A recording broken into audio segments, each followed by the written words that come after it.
If you're seeing this video on or around August 25th and you're not a member of the LGBTQIA+ community or an ally, I can see your future. Ooh, it's not looking good. Scroll away. Now,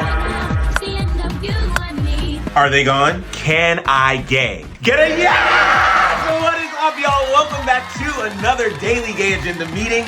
You're the Snacks, I'm Emil, and I officially call this meeting into session. Y'all, we have so much on today's agenda, so let's get right into it with our icebreaker. What's your all-time favorite TV show and why? For me, it's Fairly Odd Parents. The reason why is Timmy is an average kid and no one understands. As a closeted kid, I did not feel understood, so I just really resonated with the show and I wanted Fairly Odd Parents that I could make wishes to. Anyway, let me know yours down in the comment section below. And now for our secretary's report. I caught Kingston sleep running last night.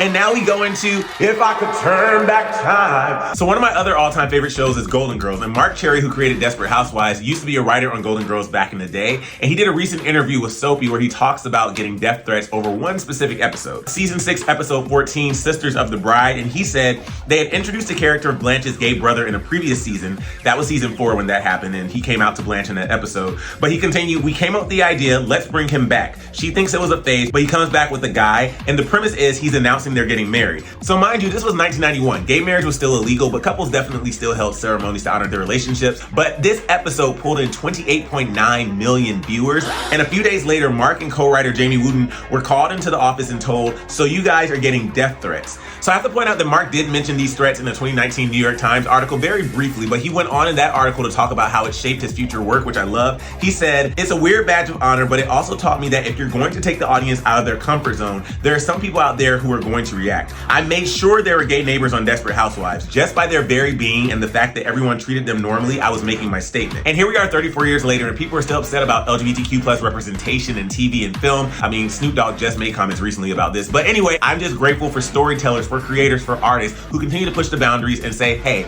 I don't care what they think, I'm going to tell these stories. That is special. And also, if you didn't know, Golden Girls had a spinoff called The Golden Palace. It had Don Cheadle in it. They were running a hotel. It was really good, easy binge, one season, watch it. And now we go into This Is Why We Do It. Emmy says, in my home, I don't feel seen because I had a chat with my parents about how I'm agender and I want to be called Emmy. They said, okay, but today I woke up and they kept dead naming me and misgendering me. But here I feel and I know that I'm seen. Thanks for making me feel loved and seen, Emil. Thank you for being here, Emmy. I'm sorry that you're dealing with that, but just know you always have a safe space in the community here and we are grateful for your presence. And as always, we must end this meeting with some fan clacks and a song, so let's do it.